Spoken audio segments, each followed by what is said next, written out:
Now, global reactions have trailed the U.S. strikes on Venezuela and the reported abduction of President Nicolás Maduro, from condemnation by Brazil, Spain, Mexico, and the UN to support from few allies. The move has sparked fierce debate over sovereignty, legality, and precedent. Now, to unpack this, I'm joined by Paul Ejime, an African Affairs Analyst, and we also have Ms. Chidi Blyden, CEO, culturally bound consultant. Thank you so much, gentlemen and women, for joining us. Thank you, Dashan, and Happy New Year. It's a pleasure. Thank you, Chidi, for joining us as well. Thank you so much for having me. I appreciate the opportunity. It's a pleasure. So let's start with you, Paul. Paul, speak to us about this. Is the U.S. action audacious and illegal? I mean, from an international law standpoint, can you speak to us? Are there specific rules that Washington has crossed, with the capture of President Maduro? So we have to deal with it in the world that we have found ourselves, Dashan. If you want to be legalistic, you can talk about legal sovereignty. You can also talk about political sovereignty or the reality of the situation. Sometimes political actors or politicians act whatever when it pleases them. They want to go stick to the law. At other times, they think, well, the law can, becomes secondary. But what has happened is that we are dealing with an unusual, extraordinary, and abnormal situation in the world today. And it's not just a Trump phenomenon.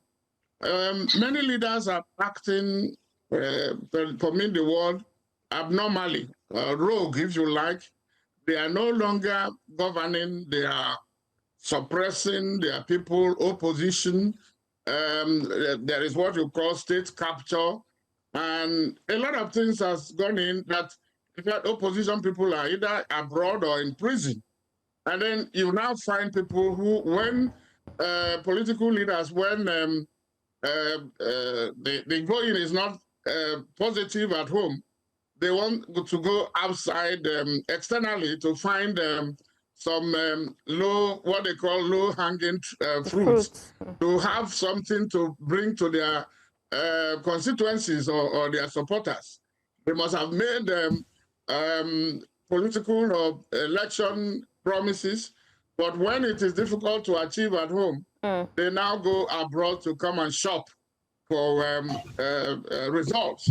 And so that is a combination of this and the fact that multilateralism is no longer there. I don't even know what we have, whether it is, it's not a unipolar, it's a multipolar world that we have today. Many countries are exercising power.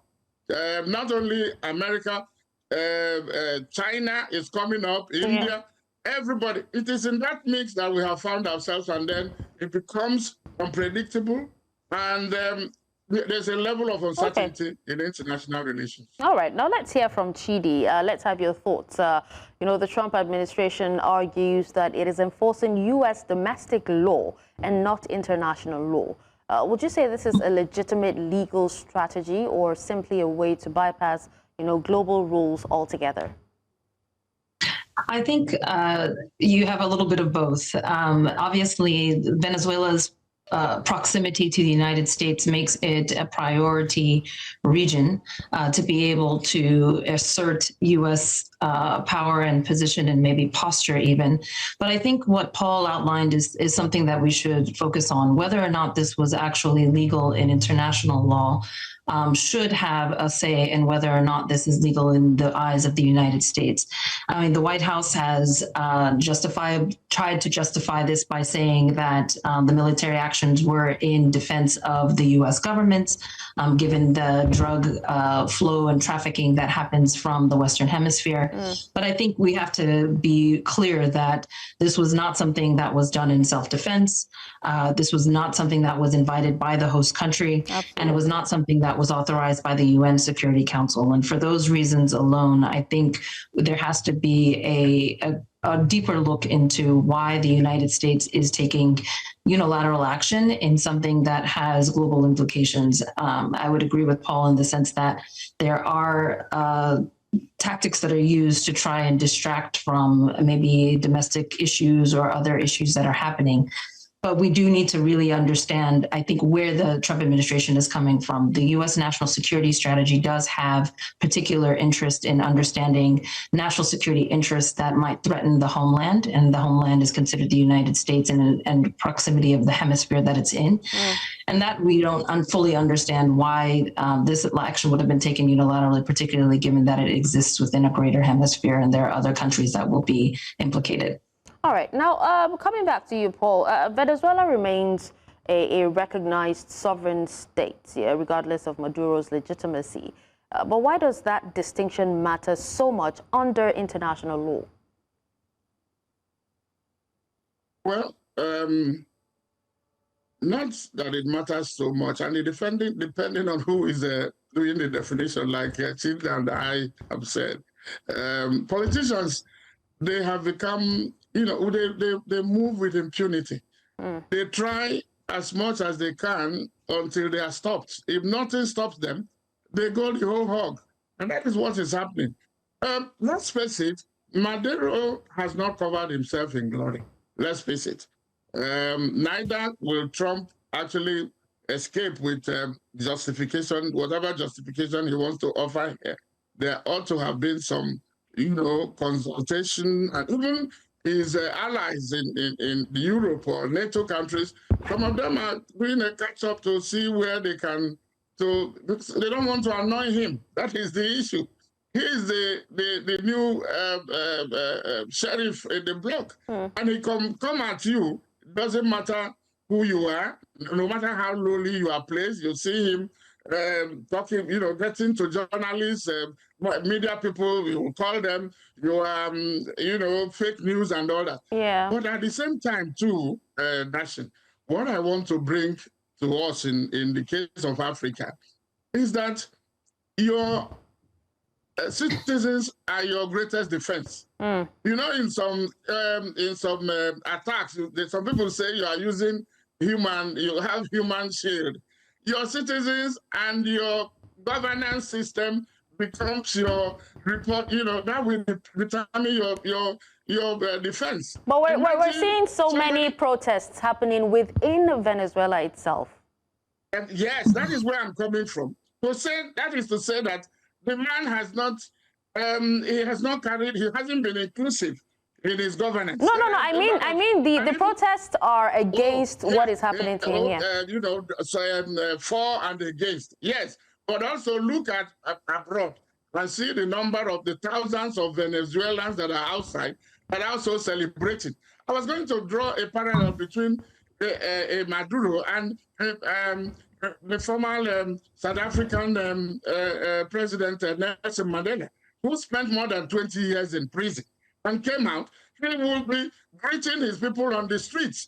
Will such a thing have, can you imagine such a thing happening, America, no matter whatever reason you have, and your people will not defend you?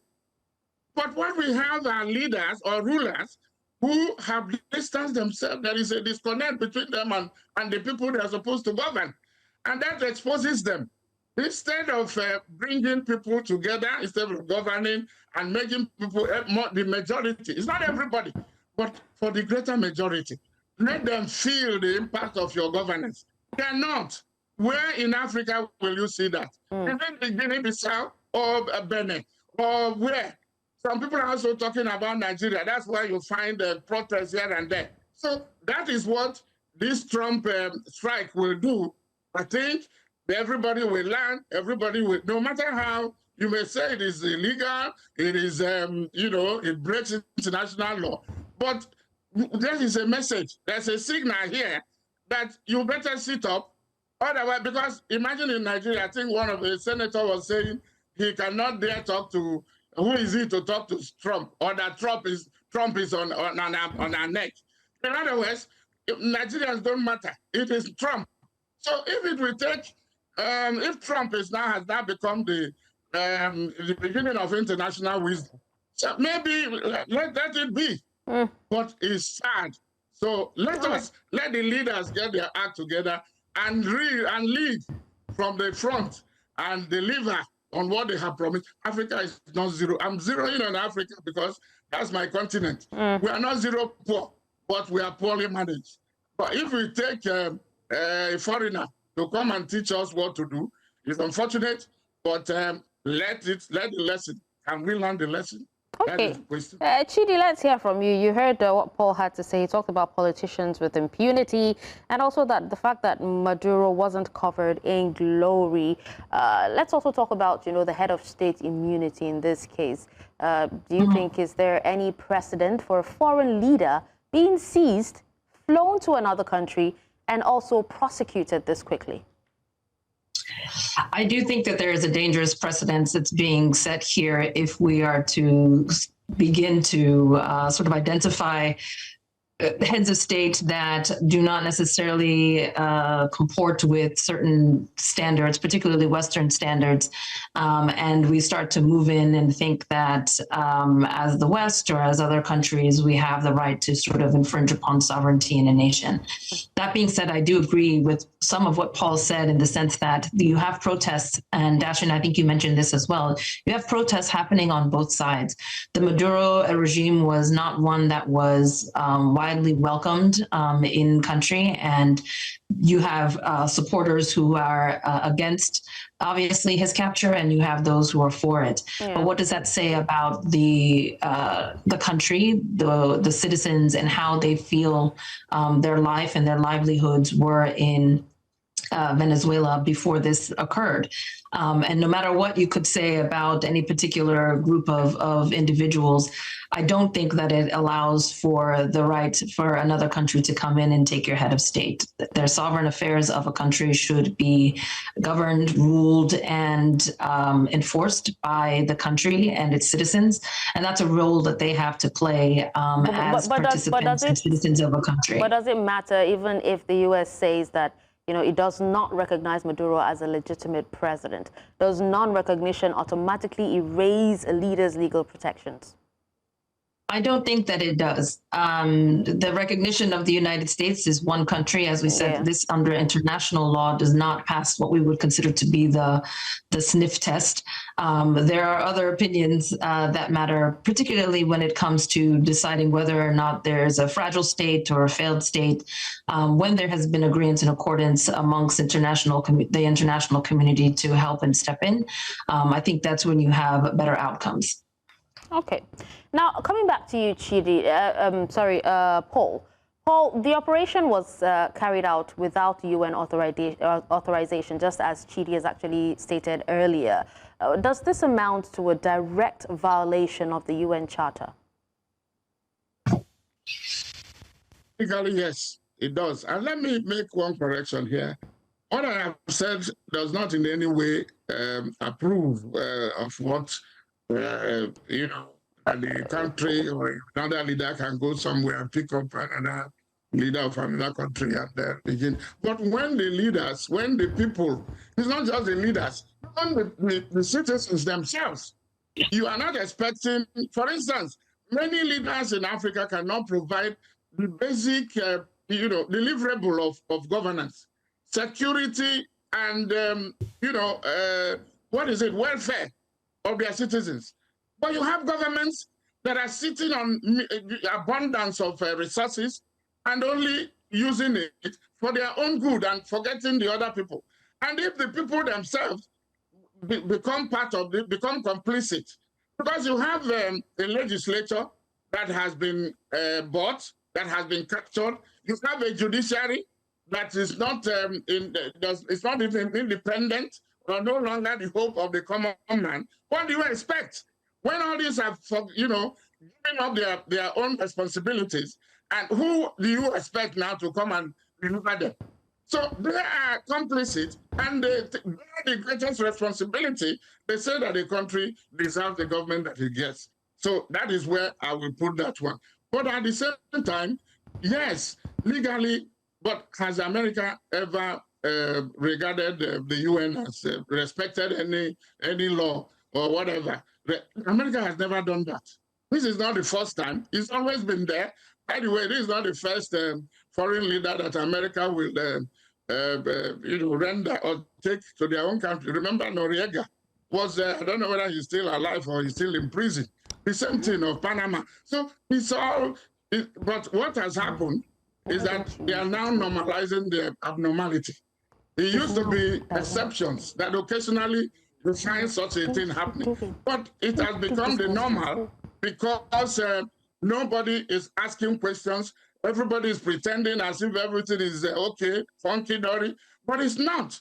Citizens are suffering all over the continent, everywhere, and they are not, even civil society organizations.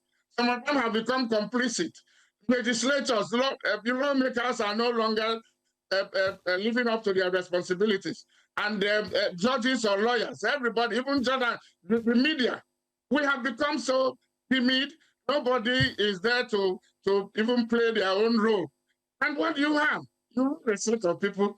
In fact, in Africa, it's not only the civilians that are doing it now. The military have already now found a loophole in what the civilians are doing. And then coming in so many countries, 1, 2, 3, 4, 5, 6, or 7 African countries, or 6 that are now being governed by the military. What does it say about the media, for instance? Yes, there is suppression, there is oppression, there is, whatever, and disappearances, but you have to fight for your rights. Liberty, no right, nobody gives you that your right in, just delivered, just freely or properly. You have to fight for it. And that's why in those days, you used to have freedom fighters. Why? Because it is not a piece of cake.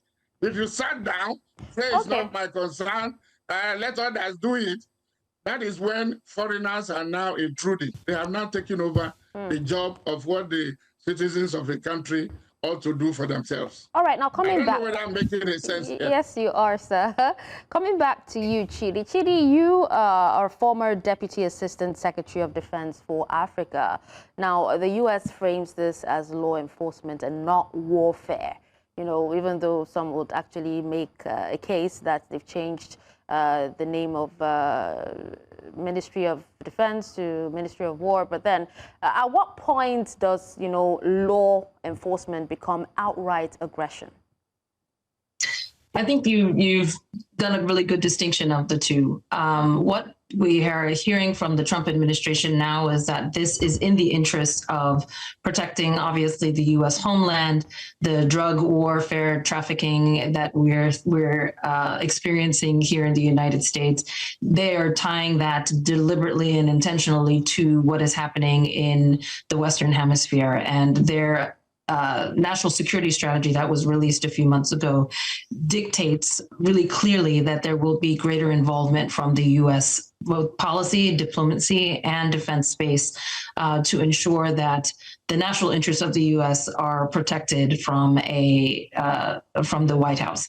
That being said, I think you are clear in understanding or trying to help us understand aggression and war versus diplomatic tools and other levers that are being used for the economic interests and the national interests of the U.S. have to be very carefully calibrated. You're not looking at a situation where there will be the use of aggression or force in every particular case. And we are all looking at what has happened here now with scrutinized tools to see, where has the line been crossed? Has it been crossed? We have already discussed it in the context of international law. Many people are disputing or they're debating, the Monroe Doctrine of 1823, which allows the United States to have certain sovereignty and certain let me not say sovereignty, certain involvement in the Western Hemisphere, again, given its proximity and to the United States. So we are all going to have to look at this case extremely carefully, and there will be opinions on both sides whether or not this will be, like I said, setting a precedent for other countries in the region. and even other countries elsewhere in the world. The Trump administration has already claimed that they will be looking at where the drug trafficking is coming from whether Mexico or Colombia, and trying to impart some sort of policy that will help to remove that threat to the United States. And as we hear the language coming out of the White House, we'll have to see what tools they use to try and address those issues that they see coming from the Western Hemisphere. All right. Well, I think with that, we'd actually have to wrap up this segment of Beyond the Continent. But thank you so much, gentleman and lady, for joining us and speaking on this. We've had Paul Ejime, an African Affairs Analyst, and also Ms. Chidi Blyden, CEO, Culturally Bound Consulting in Washington, D.C., and also former Deputy Assistant Secretary of Defense for Africa. We appreciate you for your time and for your experts' thoughts on this. Thank you, Tasha. Thank you for having us. It's a pleasure.